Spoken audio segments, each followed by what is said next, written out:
Rusting of iron. अब आप इस लोहे को देखिए, ध्यान से देखिए। इस लोहे बनेगा C+D। हैं भाई, मैं तो साइंस पढ़ने आया था, आप इसमें मुझे भैया ABCD पढ़ा रहे। बैलेंसी हम लोगों ने 9th में पढ़ा होगा क्या? 9th में नहीं पढ़ा? कोई बात नहीं, हम यहाँ आपको पहले 9th का पढ़ाएंगे। 3, 2, 1। हेलो एवरीवन, मैं हूँ रामजीत सिंह और आज हम लोग पढ़ने जा रहे हैं क्लास 10th साइंस का एक बहुत ही important and interesting chapter, chemical reactions and equations. ये सिर्फ चैप्टर नहीं, ये हमारी जिंदगी का सच भी है। जरा सोचिए, हम लोगों के घरों पर लोहे का गेट रस्ट हो जाता है, दूध खट्टा पड़ जाता है, फायरवर्क्स जलते हैं। ये सभी क्या हैं? ये सभी केमिकल रिएक्शंस हैं। और आज के इस लेक्चर में हम लोग सिर्फ ये नहीं समझेंगे केमिकल रिएक्शंस होती क्या हैं, हम लोग समझेंगे केमिकल रिएक्शंस लिखी कैसे जाती हैं, केमिकल रिएक्शंस होती ही क्यों हैं, और ये हमें एग्जाम में टॉप करने में कैसे हेल्प कराती हैं। तो शुरू करते हैं एक सवाल के साथ। हम लोगों ने कैंडल्स को जरूर जलाया होगा। जब कैंडल जलती है तो उसका साइज धीरे धीरे छोटा पड़ जाता है। कैंडल की वैक्स के साथ क्या होता है?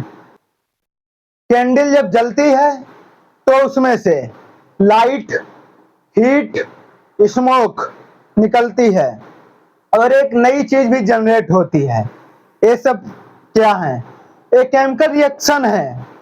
और ऐसे हम लोग हजारों केमिकल रिएक्शंस डेली देखते हैं, लेकिन उन्हें समझते नहीं हैं।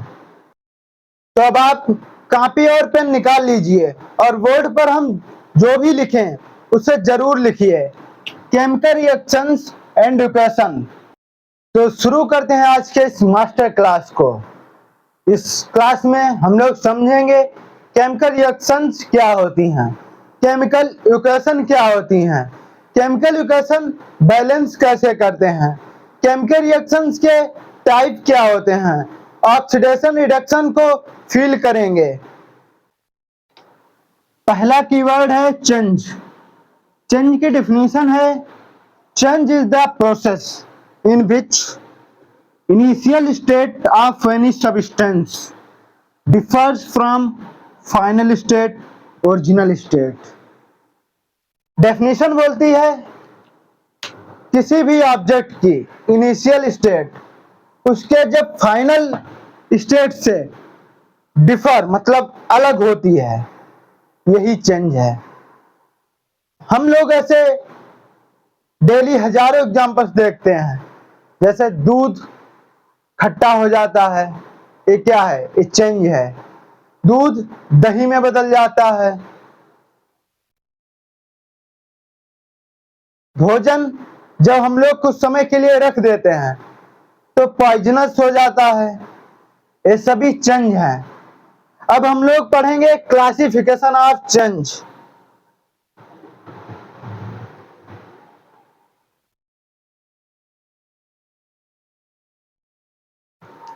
अगला टॉपिक है type of change. Change mainly दो प्रकार का होता है। पहला टाइप है फिजिकल चेंज, फिजिकल चेंज, और दूसरा टाइप होता है chemical change.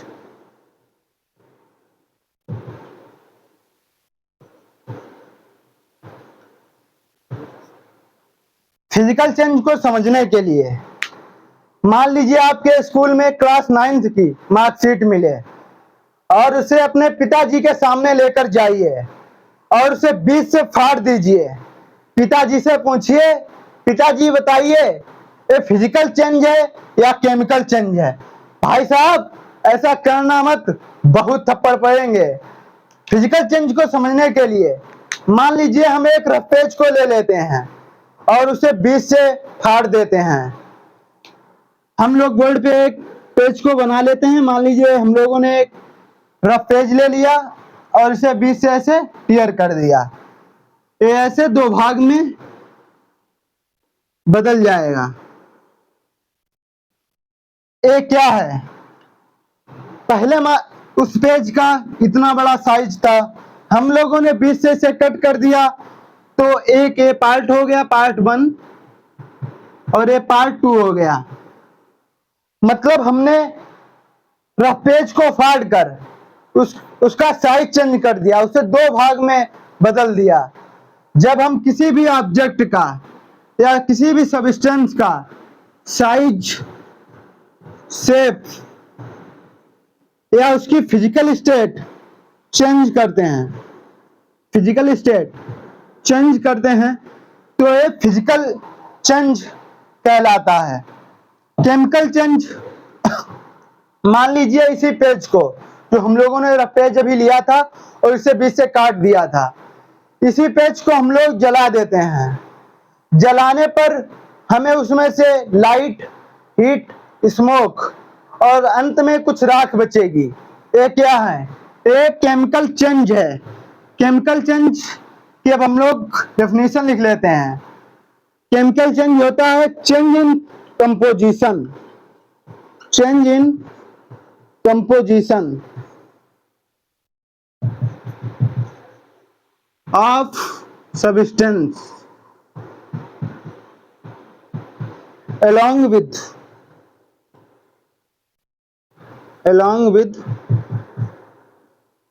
shape, size, physical state। Physical change में सिर्फ साइज, शेप या फिजिकल स्टेट चेंज होती है, लेकिन जहां पर भी केमिकल चेंज होता है तो उसमें उस ऑब्जेक्ट की कंपोजिशन बदल जाती है, और कंपोजिशन बदलने के साथ साथ उसका शेप, साइज, फिजिकल स्टेट भी बदल जाती है। यही केमिकल चेंज है। आइए अब हम लोग कुछ क्वेश्चंस को देखते हैं। ये कुछ ऐसे क्वेश्चन हैं जो बोर्ड में हर साल पूछे जाते हैं। State whether the following are physical और केमिकल चेंजेस विद रीजंस। हमें इसमें बताना है कि एग्जांपल्स फिजिकल चेंज है या केमिकल चेंज है, और उनका एग्जैक्ट रीजन भी लिखना होता है। पहला है मेल्टिंग ऑफ आइस, आइस का पिघलना। आइस सॉलिड होती है, मान लीजिए आइस है, ये सॉलिड होती है, और जब ये पिघलती है तो पानी में बदल जाती है, जो कि लिक्विड होता है। पहले में मेल्टिंग ऑफ आइस, सॉलिड से लिक्विड में स्टेट चेंज हो रही है।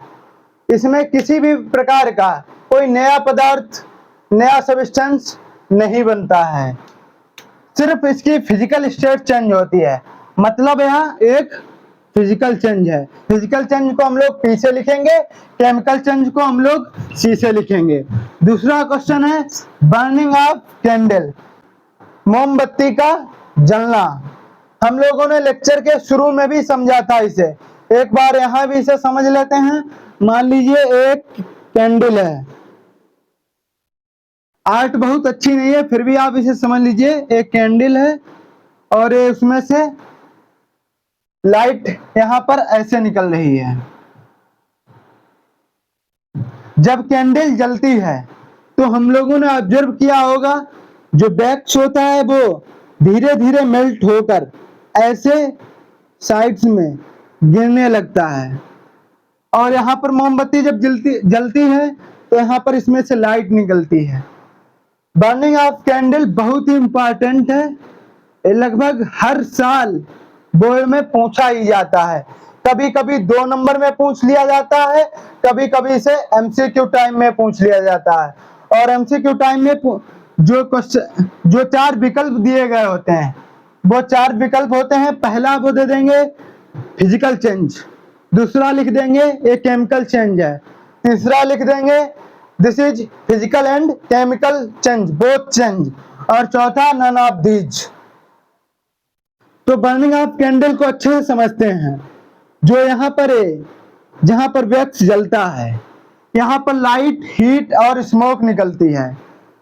यहाँ पर केमिकल रिएक्शन होता है, केमिकल रिएक्शन होता है। और जो नीचे साइड वैक्स मेल्ट होकर धीरे धीरे नीचे की ओर गिरती है, इसमें वैक्स सॉलिड होती है, वो लिक्विड होकर धीरे धीरे नीचे गिरना शुरू करती है, मेल्ट होती है, वैक्स मेल्ट होती है, मतलब ये फिजिकल चेंज है। Burning of candle both type का चेंज है, इसमें फिजिकल भी होता है, केमिकल भी होता है। कभी कभी 2 नंबर के क्वेश्चन में इसी में स्पेसिफिक पूछ लेते हैं, बताइए कैंडल जब जलती है उसमें कहां पर फिजिकल चेंज होता है और कहां पर केमिकल चेंज होता है। तो हम लोग लिखेंगे वैक्स, वेयर वैक्स बर्न, वहां पर केमिकल चेंज होता है, और जहां पर वैक्स मेल्ट होती है वहां पर फिजिकल चेंज होता है। I hope burning of candle को आप लोग अच्छे से समझ गए होंगे, और इसे हमें याद रखना है, बिल्कुल भी इसे हम भूल नहीं सकते, ये बोर्ड में जरूर ही पूछा जाता है। तीसरा क्वेश्चन है रस्टिंग ऑफ आयरन, जंग लगना, लोहे के पदार्थ में जंग लगना। मान लीजिए हम लोग एक यहाँ पर नेल को बना लेते हैं, लोहे की कील को। सपोज कीजिए ये लोहे की कील है। हम लोगों के घरों पर लोहे की कील जब कुछ समय के लिए खुले में पड़ी रहती है, तो हम लोगों ने ऑब्जर्व किया होगा लोहे की कील पर रेडिश ब्राउन कलर की एक परत जम जाती है, यही होती है जंग, और इस प्रोसेस को बोलते हैं रस्टिंग ऑफ आयरन, जंग लगना। इसे समझने के लिए हम लोग एक लोहे के कील लेकर आए हैं, आप इसे ध्यान से देखिए। ध्यान से जब आप इसे देखेंगे तो पाएंगे इसमें यहाँ पर रेडिश ब्राउन कलर की परत जम चुकी है, इसी को बोलते हैं जंग, और इस प्रोसेस को बोलते हैं रस्टिंग ऑफ आयरन। एक केमिकल चेंज है, क्योंकि इसमें नया पदार्थ बनता है। Rusting of iron chemical change है, इसे हम लोग सी से लिख दें।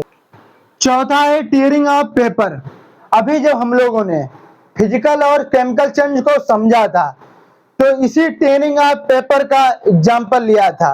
मान लीजिए हम लोग एक रफ पेज को ले लेते हैं, ये रहा रफ पेज, इसे ऐसे बीच से या कहीं से भी कट कर देते हैं, तो ये 2 भागों में बट जाता है। पहले इस पेपर का साइज इतना बड़ा था, अब ये 2 साइज में चेंज हो गया, इसे साइज 1 और ये साइज 2। मतलब जब हम लोग किसी पेपर को फाड़ते हैं तो उसका साइज ही चेंज होता है, उसकी फिजिकल स्टेट ही चेंज होती है, इसमें कोई भी नया पदार्थ नहीं बना। मतलब टेयरिंग ऑफ पेपर भी एक फिजिकल चेंज है। 5th क्वेश्चन है formation of curd from milk, दूध से दही का बनना। जब दूध दही बन जाता है तो उसकी फिजिकल स्टेट चेंज होती है, दूध लिक्विड होता है, दही कुछ कुछ सॉलिड होता है। दूध से जब दही बनता है तो उसमें बहुत से नए प्रॉपर्टी भी आ जाती हैं, जैसे दही खट्टा होता है और भी बहुत सारे चेंज होते हैं। तो formation of curd from milk chemical change है। अब हम लोगों ने 9th क्लास में बायो में पढ़ा होगा, कुछ बैक्टीरिया होते हैं जो रिस्पॉन्सिबल होते हैं formation of curd from milk.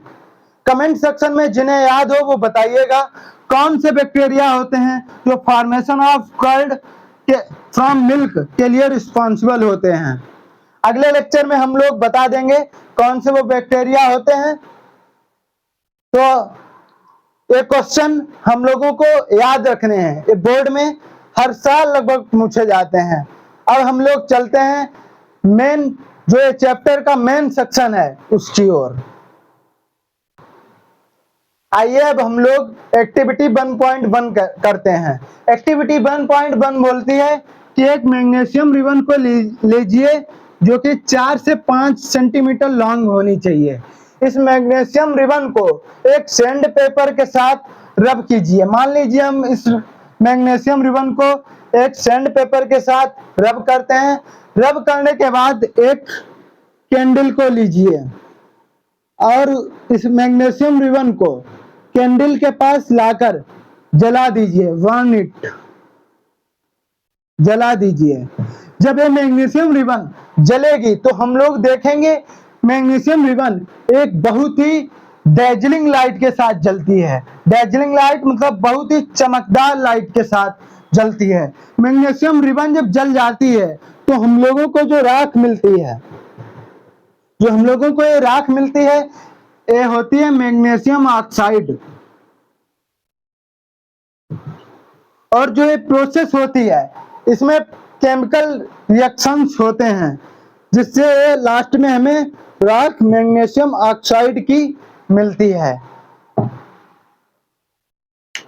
अब हम लोग समझेंगे केमिकल रिएक्शन होता क्या है। अभी तक हम लोगों ने बहुत सारे फिजिकल चेंज, केमिकल चेंज के एग्जांपल्स देखे।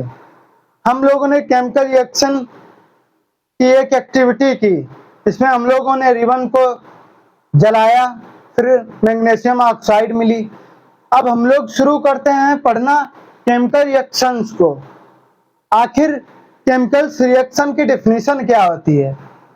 केमिकल रिएक्शन की डेफिनेशन बोलती है कि a chemical reaction is a process in which substance undergoes a transformation resulting in the formation of new substances with different chemical properties। इसी definition को अब हम लोग एक इजी वे से समझते हैं। मान लीजिए हमारे पास कोई सब्सटेंस ए है और एक सब्सटेंस बी है। जब हम लोग ए और बी, मान लीजिए एक कोई सब्सटेंस ए है और ए सब्सटेंस बी है, जब हम ए और बी को आपस में मिलाते हैं तब जो नया सब्सटेंस मिलेगा हम लोगों को, मान लीजिए जो नया सब्सटेंस मिला उसे हम लोग ए बी बोल देते हैं। जो केमिकल प्रॉपर्टीज ए की होंगी और जो केमिकल प्रॉपर्टीज बी की होंगी, आपस में मिलाने पर जो ए बी की केमिकल प्रॉपर्टीज होंगी वो केमिकल प्रॉपर्टीज ए की और केमिकल प्रॉपर्टीज बी से बिल्कुल डिफरेंट होंगी। यही एक केमिकल रिएक्शन है। डेफिनेशन भी बोलती है कि जब ए और बी को हम लोग जब मिलाते हैं आपस में तो जो नया प्रोडक्ट हमें मिलता है उनकी जो केमिकल प्रॉपर्टीज होती हैं, जो ये केमिकल प्रॉपर्टीज होती हैं, ये बिल्कुल आपस में डिफरेंट होती हैं। अब हम लोग आगे समझेंगे केमिकल रिएक्शंस की प्रॉपर्टीज क्या होती हैं। नया जो प्रोडक्ट मिलता है उसकी प्रॉपर्टीज क्या होती हैं। तो नेक्स्ट स्लाइड पे चलते हैं, इसे आप लोग कॉपी पर लिख लीजिए। अब हम लोगों को देखना है properties of chemical reaction. Chemical reaction की प्रॉपर्टी क्या होती हैं। पहली प्रॉपर्टी होती है चेंज इन कलर देखा जा सकता है। चेंज इन कलर देखा जा सकता है। और दूसरी होती है चेंज इन टेम्परेचर देखा जा सकता है। चेंज इन टेम्परेचर देखा जा सकता है।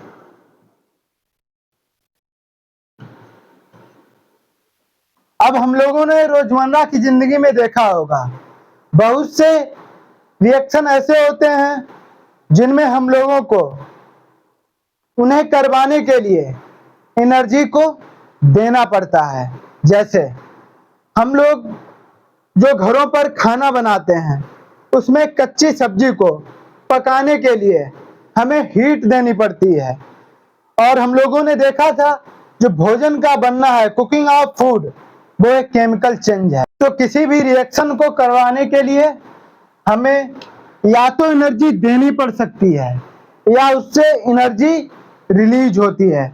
बहुत से ऐसे रिएक्शन होते हैं जिसमें हम लोग जब रिएक्शन होता है तो उसमें से बहुत सारी एनर्जी निकलती है। तो दो प्रकार के रिएक्शन हो सकते हैं। पहला रिएक्शन होता है इंडोथर्मिक रिएक्शन। इंडोथर्मिक रिएक्शन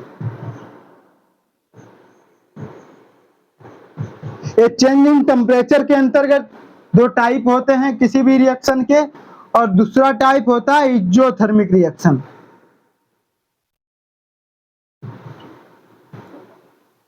कभी कभी बोर्ड क्लास में ऐसे भी क्वेश्चन आ जाते हैं, what is endothermic reaction, what is exothermic reaction. तो इंडोथर्मिक रिएक्शन में हम लोगों को लिखना होता है एनर्जी ऑब्जर्व की जाती है। हमें रिएक्शन करवाने के लिए एनर्जी देना पड़ता है।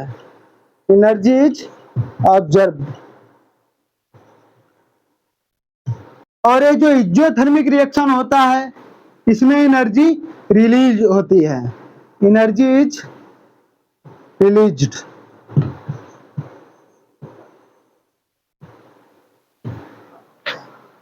चेंज इन टेम्परेचर के अंतर्गत दो टाइप होते हैं। इंडोथर्मिक रिएक्शन जिसमें एनर्जी ऑब्जर्व होती है, मतलब एनर्जी हमें देनी पड़ती है रिएक्शन को करवाने के लिए।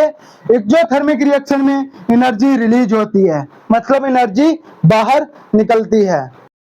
अब अगली प्रॉपर्टी होती है change in state. Change in state में बी ऑब्जर्व्ड। जब कोई रिएक्शन होता है, जब कोई केमिकल रिएक्शन होता है तो उसमें एनर्जी की जो स्टेट होती है उसमें बदलाव देखा जा सकता है। अगला टाइप होता है change evolution in gas.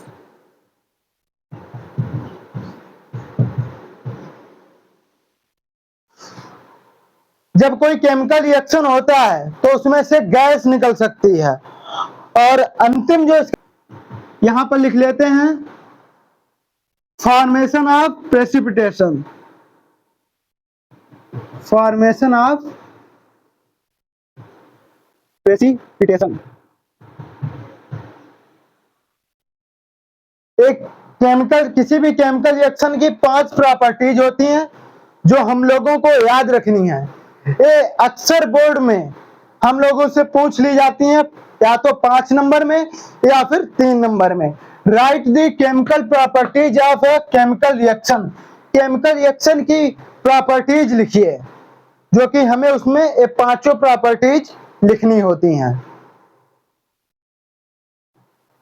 Formation of precipitation हम लोग समझ लेते हैं ये होता क्या है। कभी कभी हम लोग देखते हैं जब रिएक्शन होता है, जो प्रोडक्ट बनता है, जब हम लोग उसे कंटेनर में रखते हैं तो कंटेनर में नीचे साइड बिल्कुल तल में छोटे छोटे ऐसे क्रिस्टल्स आकर जमा हो जाते हैं। ये जो छोटे छोटे क्रिस्टल्स जमा होते हैं इन्हीं को हम लोग प्रेसिपिटेशन कहते हैं। और जो ये प्रोसेस होती है इसी प्रोसेस को बोलते हैं formation of precipitation. I hope अब आप लोगों को 5 प्रॉपर्टीज समझ आ गई होंगी। अब आप लोग इन 5 प्रॉपर्टीज को वीडियो को पॉज करके लिख लीजिए। हम लोग चलते हैं न्यू टॉपिक की ओर। अब हम लोग समझते हैं केमिकल इक्वेशन।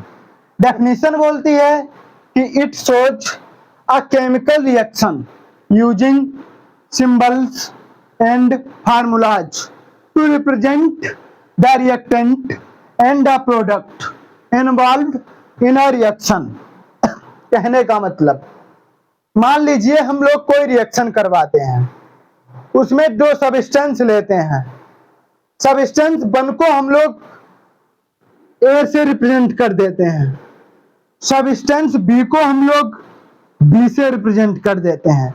और जब वो आपस में मिलते हैं, केमिकल रिएक्शन होता है, तो जो नया प्रोडक्ट मिलता है उसे हम लोग एक फार्मूला AB से रिप्रेजेंट करते हैं।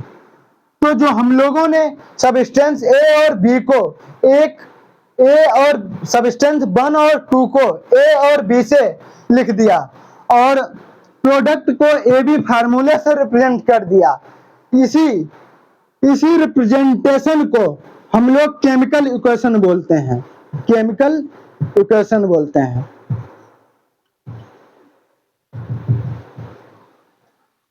अब इस केमिकल इक्वेशन में कुछ कीवर्ड्स होते हैं जो हम लोग अगली स्लाइड पर अच्छे से समझ लेंगे। तब तक हम साइड में हो जाते हैं। आप वीडियो को पॉज करके इस डेफिनेशन को कॉपी पर लिख लीजिए।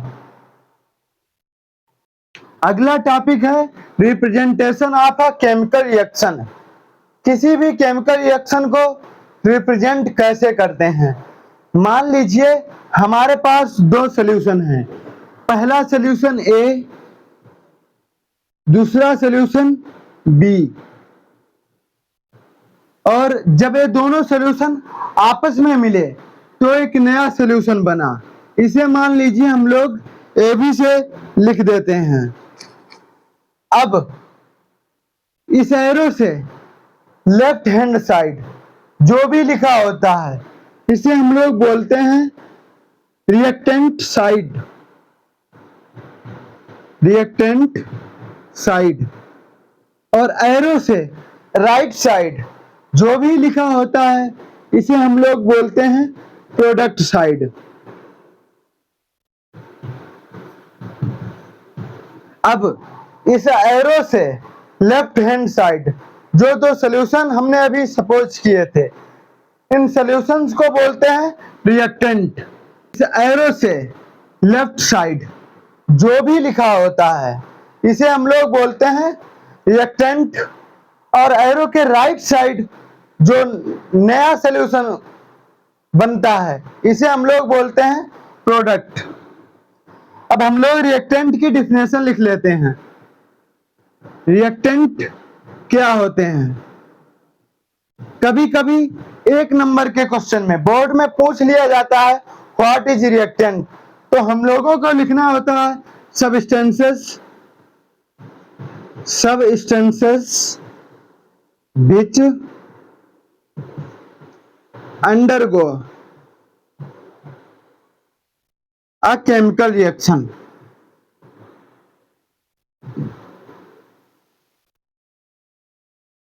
रिएक्टेंट होते हैं वो सब्सटेंस जो किसी केमिकल रिएक्शन में पार्टिसिपेट करते हैं। और प्रोडक्ट क्या होते हैं तो हम लोग प्रोडक्ट की डेफिनेशन लिख लेते हैं। ये भी कभी कभी एक नंबर में पूछ लिया जाता है व्हाट इज प्रोडक्ट, तो हम लोगों को लिखना होता है सबस्टेंस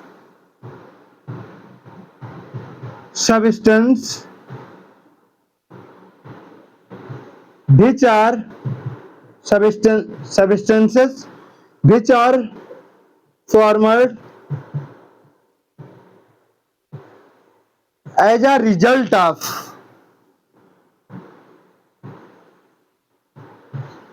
chemical reaction।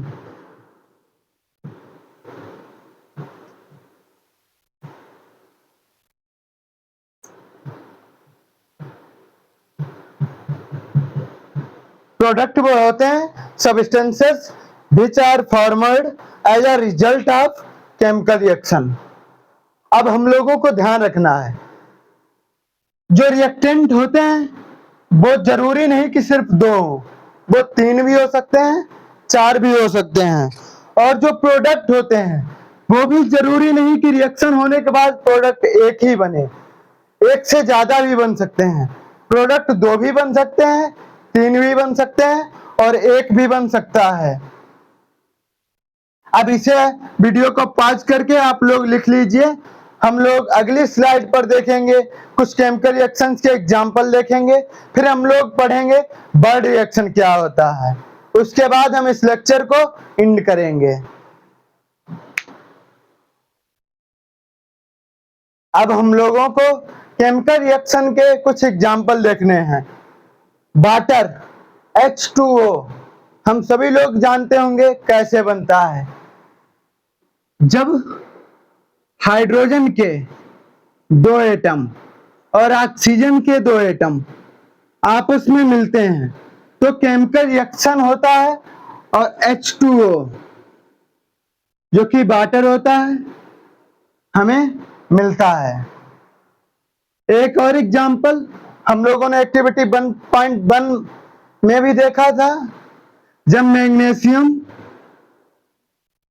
और एक मैग्नीशियम का एटम और ऑक्सीजन के दो एटम आपस में मिलते हैं तो मैग्नीशियम ऑक्साइड हम लोगों को मिलता है।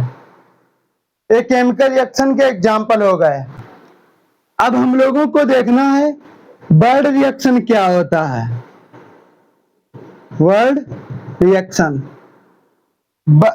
अब अगर हम इसी रिएक्शन को hydrogen plus oxygen hydrogen plus oxygen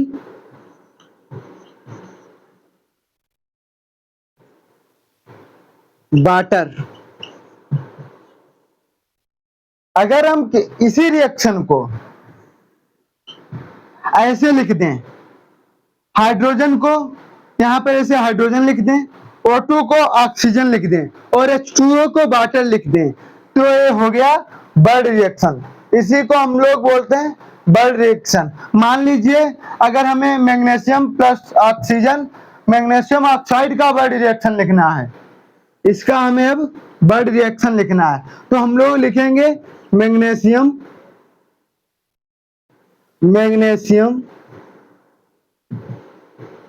plus oxygen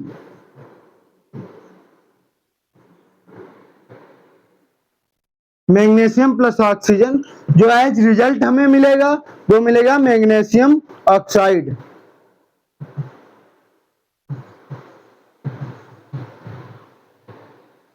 बस इतना ही बर्ड रिएक्शन होता है। अब इस लेक्चर को यहीं तक रखते हैं।